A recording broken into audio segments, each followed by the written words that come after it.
Vamos, como siempre, de lo general a lo específico, como concepto, ¿qué es la microbiota?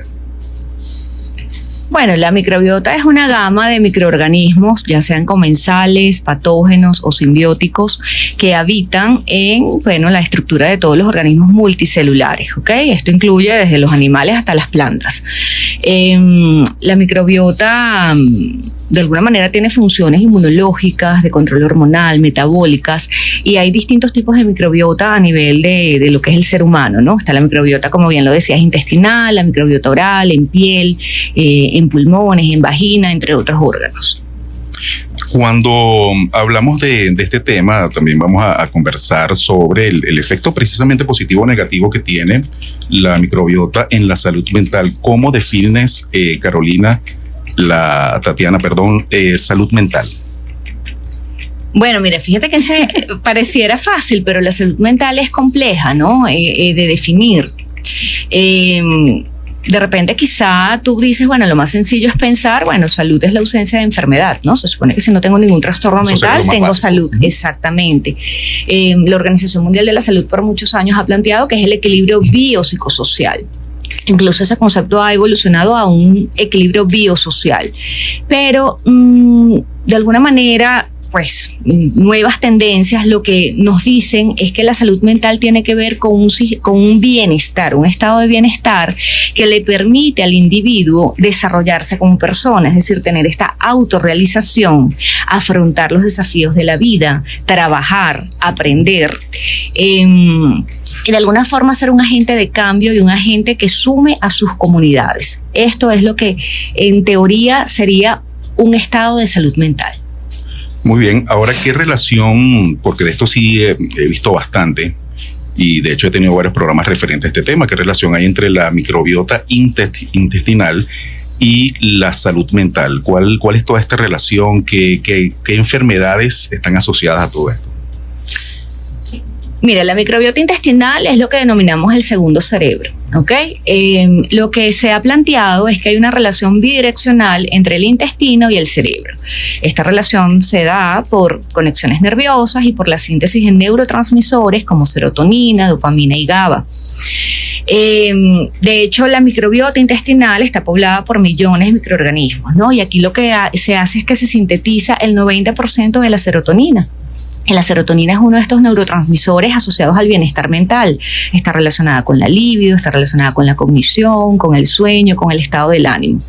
Entonces, ¿qué es lo que sucede? Si hay procesos inflamatorios a nivel intestinal, por ejemplo, diarrea, un síndrome de colon irritable, gastritis, correcto, cualquier estado inflamatorio a nivel intestinal, se afecta la producción de estos neurotransmisores y, por supuesto, va a haber una incidencia en el estado del ánimo de la persona. Incluso hay enfermedades relacionadas como depresión, ansiedad, insomnio. ¿Okay? Incluso hay trabajos que relacionan la microbiota intestinal con trastornos neurodegenerativos como el Alzheimer o incluso la enfermedad de Parkinson. ¿Cualquier enfermedad neurodegenerativa estaría implicada en todo esto? Bueno, los estudios realmente han estado más enfocados en la enfermedad de Alzheimer porque es la demencia más común. Okay. ¿Cuál sería la incidencia de estas enfermedades? Bueno, fíjate, en el caso de periodontitis y de enfermedades mentales estamos hablando del trastorno de ansiedad y la depresión, que son enfermedades muy prevalentes, ¿no? Fíjate que la periodontitis está reportada como la sexta enfermedad más común en los seres humanos y son cifras importantes porque más o menos afecta al 11% de la población adulta. Cuando revisamos las cifras que propone la Organización Mundial de la Salud en cuanto al trastorno de ansiedad y a la depresión, hablamos de una afectación de más de 200 millones de personas. ¿Okay? O sea que tiene un impacto no solamente a nivel de la salud general, sino un impacto socioeconómico, todas estas patologías, ¿no? Muy importante. Sí, fíjate que la estimación de la Organización Mundial de la Salud es que en el año 2050 va a haber aproximadamente más de 130 millones de personas que sufren de algún tipo de demencia. Como lo menciona, la más frecuente es la enfermedad de Alzheimer, ¿no? 1 de cada 4 personas sufre o ha sufrido de algún tipo de trastorno mental. Entonces, imagínate, el impacto es muy importante, ¿no? Son enfermedades, como ya te mencioné, muy prevalentes y que tienen una vinculación muy cercana, una asociación muy cercana. Carolina, esta pregunta es específicamente para ti. Cuando hablamos, y por supuesto seguimos de lo general a lo específico, cuando hablamos de enfermedades periodontales, ¿a qué nos referimos? Ok. Las enfermedades periodontales son un conjunto de patologías, ¿verdad?, inflamatorias que tienen un origen infeccioso, es decir, que hay microorganismos involucrados en ella, ¿no?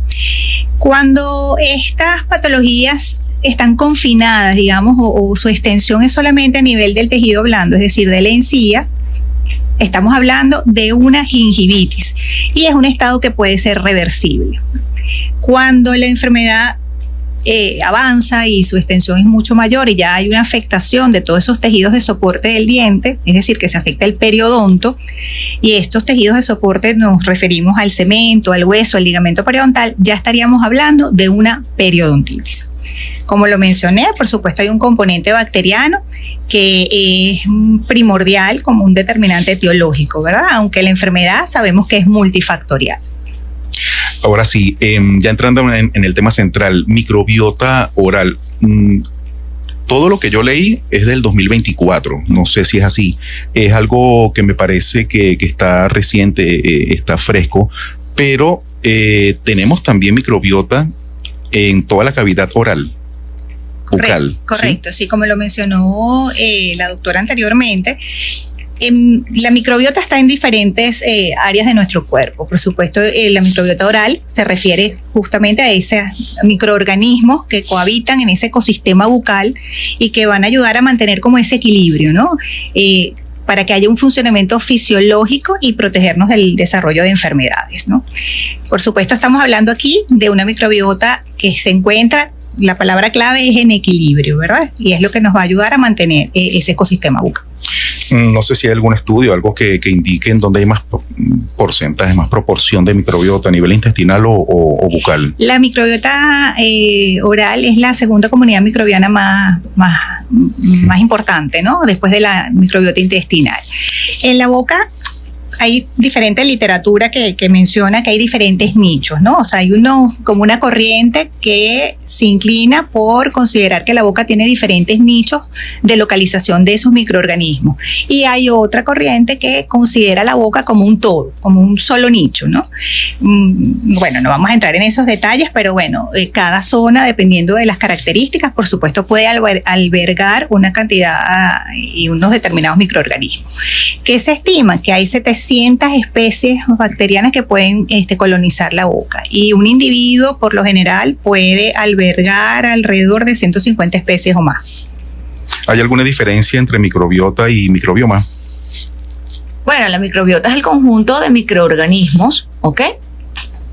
El conjunto de microorganismos que habitan pues en la cavidad bucal, y el microbioma contiene a esta microbiota, a estos microorganismos, a los genes y a, bueno, las condiciones ambientales que los circundan. Ahora, aquí lo interesante entonces, ¿qué papel juega la microbiota oral y la salud mental? ¿Va muy asociado con la microbiota intestinal? ¿O aquí sí hay algunas diferencias?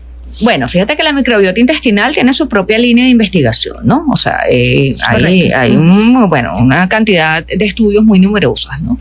La microbiota oral quizá tiene un sustento pues menor, porque pues está como más en boga en este momento, ¿ok? Pero son distintas comunidades, ¿ok?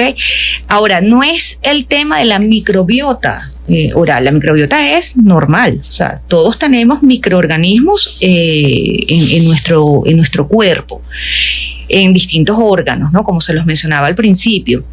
No solamente en cavidad bucal e intestinal, sino también en otras partes como los pulmones, el sistema geniturinario, ¿ok? Lo que sucede es, la importancia de la microbiota oral es cuando hay una disbiosis, o sea, cuando hay un quiebre del equilibrio, como bien lo mencionaba Carolina, un quiebre del equilibrio o de esta homeostasis de esta microbiota, de estas bacterias que se mantienen allí como balanceadas. Cuando hay un quiebre de ese equilibrio por enfermedades que afectan la cavidad bucal, como por ejemplo una caries, ¿okay? Una perimplantitis, enfermedades periodontales, que son las que tienen uno de los mayores sustentos científicos, se relaciona con ciertas alteraciones en la esfera mental. Entonces lo que se establece es que hay una relación bidireccional. De alguna manera, lo que se pensaba anteriormente es que las enfermedades de la esfera mental, por las propias condiciones clínicas de estas alteraciones, como por ejemplo la hipobulia, que es que el paciente siente si tiene una depresión, una disminución del nivel de energía, una disminución del deseo de hacer cosas, por supuesto hay un descuido en su autocuidado. En pacientes con deterioro cognitivo puede haber incluso lo que es el olvido de la higiene bucal, se le olvida que se cepilló. Pueden haber dificultades motrices cuando la enfermedad está avanzada, pues para cumplir con una técnica de cepillado adecuada. También hay otros factores intervinientes como la dieta, asociación con comorbilidades como sustancias psicoactivas, consumo de alcohol, mala nutrición, aislamiento social. Eso impide también que el individuo acuda a los servicios de salud, a los servicios sanitarios. Pero lo que nos propone actualmente la investigación es que hay un elemento en común entre ambas entidades, entre esta alteración de la microbiota oral por cualquiera de las causas que la alteren y estas enfermedades en la esfera mental, que es que hay un componente inflamatorio, una inflamación de bajo grado que es crónica, y que de alguna forma, cuando están presentes, establece como un bucle de retroalimentación. Entonces ambas entidades se ven como allí retroalimentadas por este componente inflamatorio. Tabaquismo, alcohol puede alterar el equilibrio de la microbiota. Sí, también. Todas esas sustancias comórbidas también pueden incrementar o favorecer esta disbiosis a nivel de la microbiota.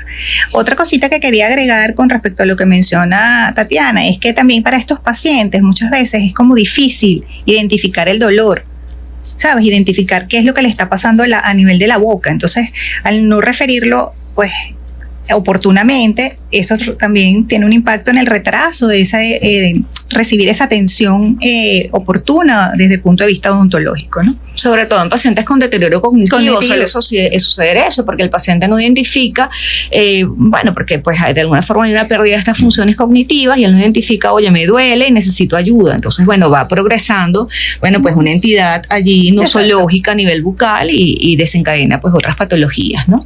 O sea que aquí en este caso el médico tratante y hasta el cuidador tendría que estar pendiente de la higiene y de la cavidad bucal de este paciente. Sí, por supuesto. Sumamente importante eso. Pero eso pasa, que estemos pendientes, porque creo que lo otro nos consume más tiempo y más energía, ¿no? Sí. Pero no creo que esté la persona pendiente de este familiar con algún problema bucal que tenga. Por eso es tan importante estos espacios para justamente informar y concientizar, porque lo que siempre mencionamos, la salud bucal forma parte del cuerpo. Entonces, y afecta a cualquier sistema. Entonces, no solamente estamos hablando que la salud bucal tiene un impacto positivo o negativo en la salud mental, sino en la salud cardiovascular, en la salud metabólica, o sea, en diferentes partes de nuestro organismo, ¿no? Una condición que tiene una repercusión sistémica si no se le presta atención, ¿no? Sí, y fíjate que efectivamente es la psicoeducación, ¿no? O sea, porque yo creo, como lo dice Carito, ¿no?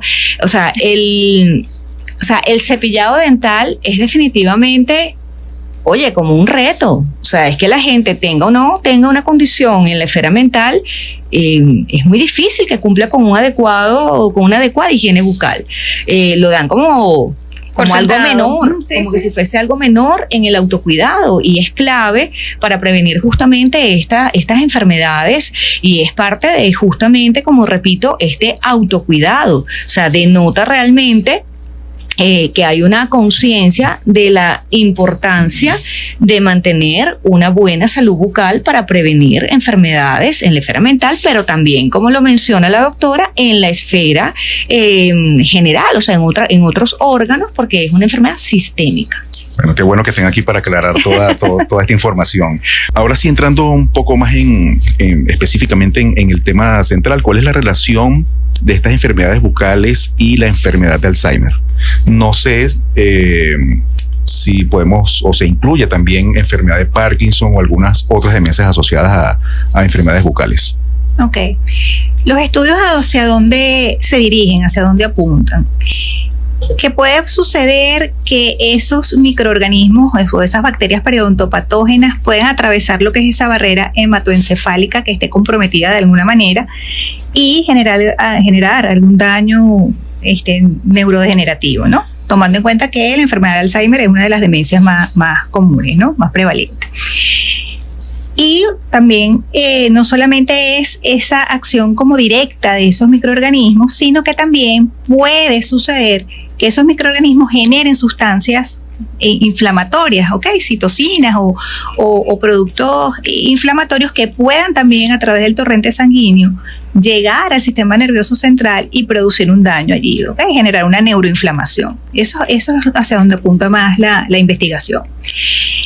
El microorganismo que toma como protagonismo, que es vital en esta asociación, es la Porphyromonas gingivalis, ¿no? A través de la producción de sus toxinas específicas que son las gingipains, ¿no? Y estas son las responsables de generar esos daños a nivel del sistema nervioso central. Pero no solamente es que la porfiromona se ha relacionado con enfermedades de la esfera mental, sino que la patología periodontal también se ha asociado con enfermedades de otra índole sistémica como cardiovasculares, metabólicas, musculoesqueléticas, entre otras. Bueno, también recordar un poco que estas enfermedades que implican un deterioro cognitivo se asocian con un deficiente cuidado bucal, ¿no? Por pues justamente estos retos que representa la buena técnica del cepillado, entre otros factores que pueden también afectar la voluntad del paciente para cumplir con esta norma de autocuidado. Quizá los estudios también pues están más relacionados con la enfermedad de Alzheimer, porque la enfermedad de Alzheimer es la demencia más común, el trastorno neurodegenerativo más común, entonces quizá por eso hay pues tanta información al respecto, ¿no? ¿Pueden las enfermedades periodontales predecir problemas de salud mental? O sea, yo voy al odontólogo, voy a tu consulta, ves alguna lesión, ves ausencia de higiene bucal y ya tú puedes tener un posible diagnóstico, trabajar de la mano con algún psiquiatra. ¿Esto se hace? Muy importante lo que preguntas, porque desde hace muchos años hay un término que se ha acuñado en la literatura que es la medicina periodontal. Y justamente esa medicina periodontal es la vinculación que tienen las enfermedades periodontales con diferentes patologías a nivel de nuestro organismo, como las mencioné anteriormente, cardiovasculares, mentales, metabólicas, entre otras, ¿no? Hay más de 50 entidades vinculadas con la periodontitis. Entonces, por supuesto, recordar siempre que la evaluación de un paciente que acude a la consulta odontológica es una evaluación integral, es individualizada, es personalizada. Vamos a evaluar factores de riesgo, factores modificadores, factores relacionados que puedan darnos luces, ¿verdad? De las condiciones que pueda tener ese paciente, ¿no? Desde el punto de vista sistémico. Que vamos a diagnosticar nosotros como odontólogos una patología mental, no. Por supuesto, vamos a trabajar siempre de la mano con el especialista en el área, que es el psiquiatra, ¿no? Y justamente lo que se quiere es fortalecer ese vínculo entre la psiquiatría y la periodoncia o la salud bucal y las diferentes áreas de la salud. Pero ante la sospecha, ¿todo odontólogo está preparado para referir a un psiquiatra a este tipo de pacientes? ¿Ve una alerta, ve alguna lesión, ve algo? ¿Está preparado cualquier odontólogo para esto? Sí, por supuesto. El odontólogo, la odontología ha evolucionado desde hace mucho tiempo, ha expandido sus horizontes. No es solamente tratar al paciente a nivel bucal, o sea, no nos concentramos solamente en la boca como un todo, ¿no? Sino el paciente es un todo y la boca forma parte de ese paciente. Entonces, por supuesto que sí, ante el reconocimiento, al momento de hacer una buena anamnesis, una buena historia clínica e identificar factores que puedan orientar a otros diagnósticos más allá de la parte bucal, por supuesto es deber del odontólogo hacer las referencias pertinentes, ¿no? No sé si quieres aportar algo. Bueno, yo creo que también parte del planteamiento es si el psiquiatra, en este caso que estamos hablando de enfermedades mentales, está preparado para referir al odontólogo, porque también es importante eso, claro, que el médico se acostumbre a evaluar boca. O sea, que tú también lo tomes como un elemento que, aunque ciertamente la enfermedad periodontal no se puede categorizar como un factor de riesgo en este momento, si es un indicador, si es un elemento, porque son enfermedades multifactoriales, entonces son elementos a tomar en cuenta porque pueden ser quizás sustratos que puedan favorecer por justamente esta relación que está basada en este componente inflamatorio.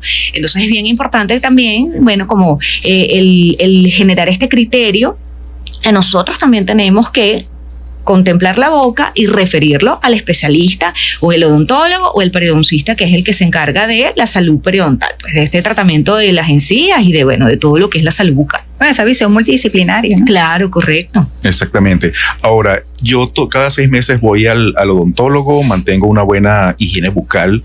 Si hablamos de microbiota, estamos hablando de microorganismos. ¿Cómo sé yo que mi flora bacteriana, esta microbiota oral está bien? Bueno, todo siempre, por supuesto, hay indicadores de salud. Hemos hablado en otras oportunidades que siempre es importante en la boca que los tejidos tengan ciertas características, ¿verdad? En cuanto a, estamos hablando de los tejidos periodontales, ¿no? De color, consistencia, tamaño, textura, que sean compatibles con una salud, ¿verdad?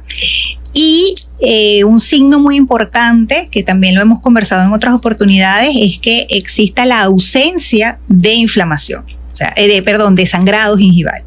Recordar que el sangrado es un signo clínico de inflamación. Entonces, siempre el paciente, pues, bien importante que esté atento a que lo normal en la boca es que no haya sangrado al momento del cepillado o al momento de utilizar cualquier elemento de higiene interdental como el hilo o algún cepillo interproximal, entre otros, y que la coloración de todas esas mucosas y de esos tejidos a nivel bucal debe ser rosado.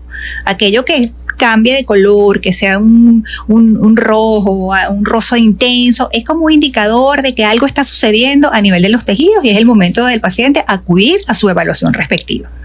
Aquí nos preguntan a través del 0424-209-5442 si existe algún prebiótico oral. Existen probióticos y prebióticos, más que todo en los alimentos. Fíjate que los prebióticos son... ya va. ¿Aquí? ¿Ya?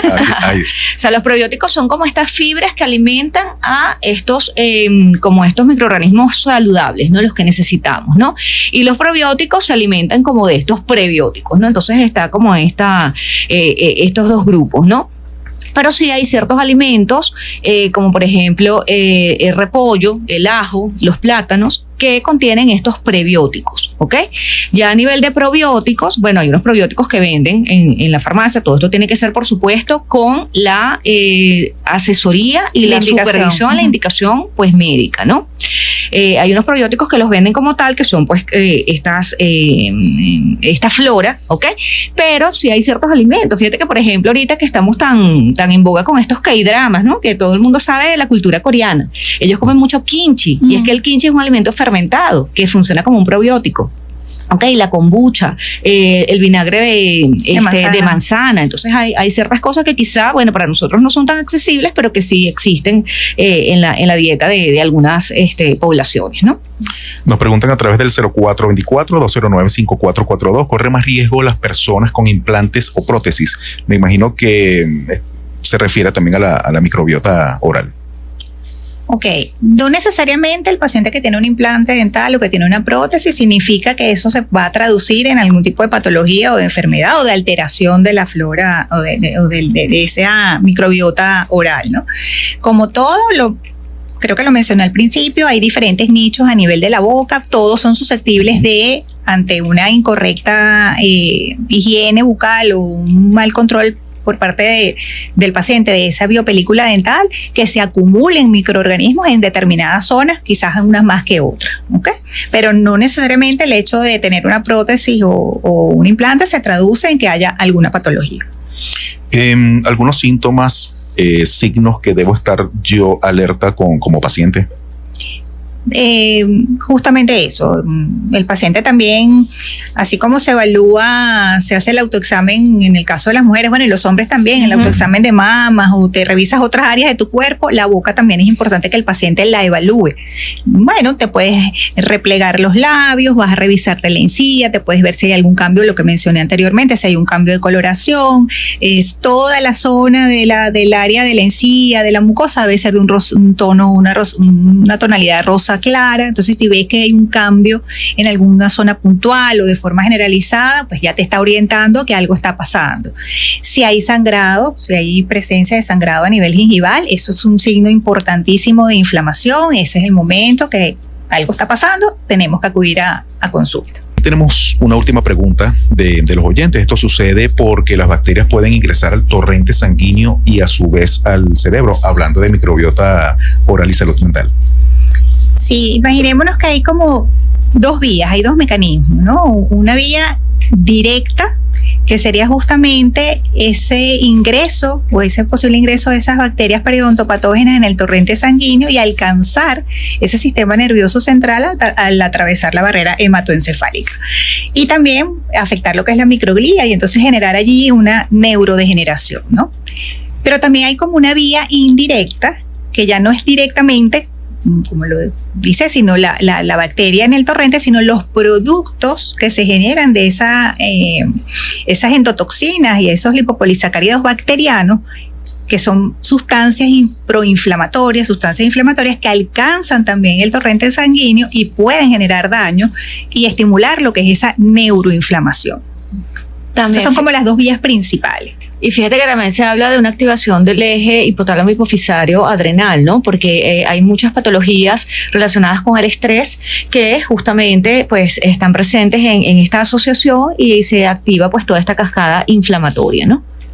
Corrigiendo algunas de estas enfermedades bucales, se minimiza o elimina 100% las enfermedades mentales a mediano o largo plazo. ¿Se maneja de esta manera? No. O sea, recordemos que todos los estudios apuntan a una asociación.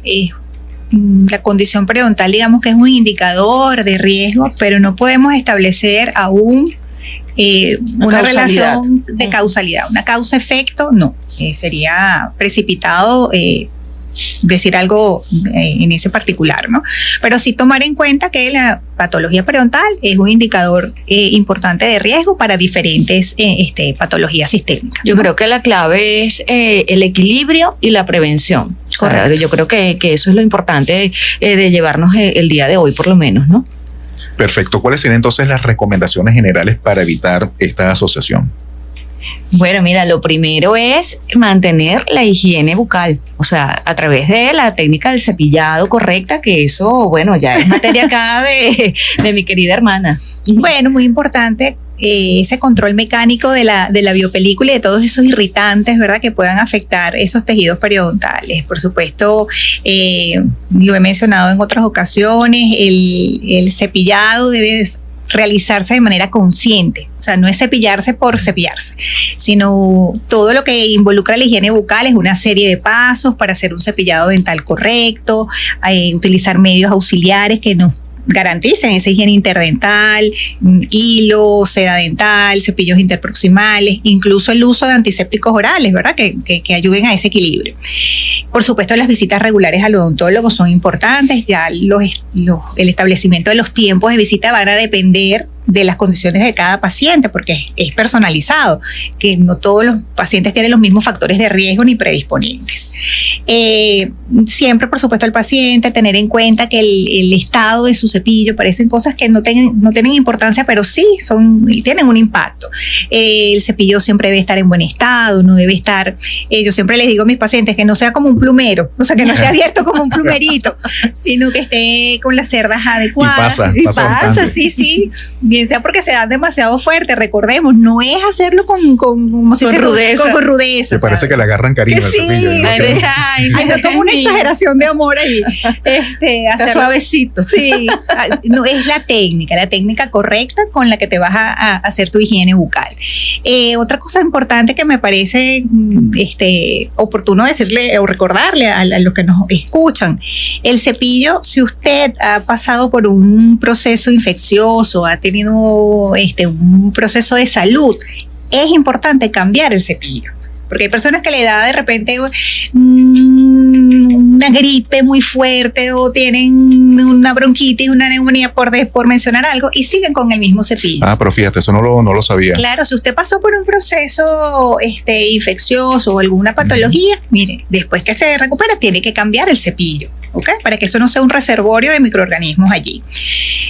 Por supuesto, ya les mencioné la visita regular al odontólogo para hacer pues la evaluación clínica y radiográfica pertinente y bueno, básicamente mantener estilo de vida saludable. Eso no solamente es para la parte bucal, sino para la parte general. Aquí la doctora nos puede profundizar esa parte de estilo de vida saludable. Bueno, sí, fíjate que si hablamos de patologías relacionadas con el estrés, por supuesto tenemos que pensar en estrategias para el control del estrés, practicar ejercicio, actividad física diaria, eso está demostrado científicamente, tomar sol en las mañanas, meditación, ¿ok? A través de, hay muchísimas técnicas actualmente, pero hoy en día está en boga el mindfulness, entonces es una estrategia para pues mantenerte en tiempo presente y el control adecuado del estrés.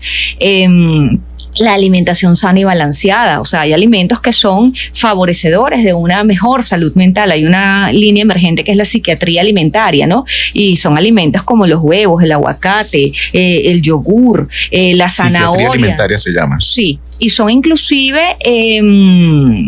hasta cepillos naturales, ¿no? La zanahoria. Hay ciertos alimentos que tú al consumirlos, digamos que cumplen como una función. No que sustituyen, ¿no? No que sustituyen el cepillo, claro, sino que son beneficiosos para los tejidos. Por ejemplo, los pacientes que pueden de repente comer manzana, que tú la mastiques directamente, eso estimula, es saludable para las encías. Una buena hidratación es fundamental. Correcto. Porque a veces por mismos trastornos de ansiedad hay sequedad en la boca. Entonces, bueno, es muy importante mantenerte hidratado porque la poca salivación es un factor de riesgo para el desarrollo de enfermedades periodontales bucales. No solamente periodontales, sino caries dental. Caries dental, que es muy común, ¿no? Bueno, nada, mantener la socialización, eso es importante para fomentar estilos de vida porque ambas entidades están relacionadas nuevamente, insisto, con el estrés, con niveles de inflamación. Entonces hay que tener vidas saludables. La socialización es parte de esa salud mental y es fundamental. Entonces, bueno, yo creo que repetimos, ¿no? Lo que es el equilibrio de esa microbiota y la prevención es la clave, ¿no? Importante también no olvidar que muchos pacientes por diferentes circunstancias tienen como aversión a ir al odontólogo o tienen cierto rechazo a acudir porque bueno, les da temor, tienen ansiedad. También. Bueno, también. Entonces, bueno, justamente es eso, educar para que el paciente pues vaya perdiendo como esos tabúes que tiene y superando esos temores y esos miedos para que pueda recibir realmente la atención oportuna. Un diagnóstico oportuno es crucial, ¿no? Seguro, ¿no? Y pasan muchas especialidades, odontología, psiquiatría, urología. Sí. Yo creo que en ginecología no se ve tanto, ¿no? No sé si es un tema cultural, pero definitivamente sí es importante la prevención y acudir precisamente a los especialistas que están encargados de atender estos casos, ¿no? Evitar el consumo de alcohol, evitar el cigarrillo, porque son factores de riesgo para ambas entidades. Evitar el consumo de otras sustancias psicoactivas también es clave y fundamental, ¿no? Sí, sobre todo el tabaquismo sabemos que está directamente vinculado con la severidad de la enfermedad periodontal, entonces eso es importante que la comunidad lo sepa. Y siempre acompañar al paciente, siempre recordar la importancia del cepillado, del cuidado de la salud bucal, es parte de su autocuidado y inclusive fíjate que hay como muchas estrategias para cumplir este autocuidado y nunca escucho la salud bucal. Nunca escucho el cepillarse los dientes y hay que cuidar la boca, hay que cepillarse los dientes, hay que usar los medios auxiliares porque hay que mantener una salud periodontal óptima. Es así. Seguro. Y como siempre decimos, no puedes pensar que tienes una salud general óptima si no tienes salud bucal. Es así. Bueno, 9:50, muchísimas gracias a ambas por esta participación. Un tema interesante como siempre, excelente contenido. De verdad, gracias por estar aquí y acompañarnos. Gracias a ti. Redes sociales que no los mencioné. @psique.. @periosistémica. Perfecto, muchísimas gracias.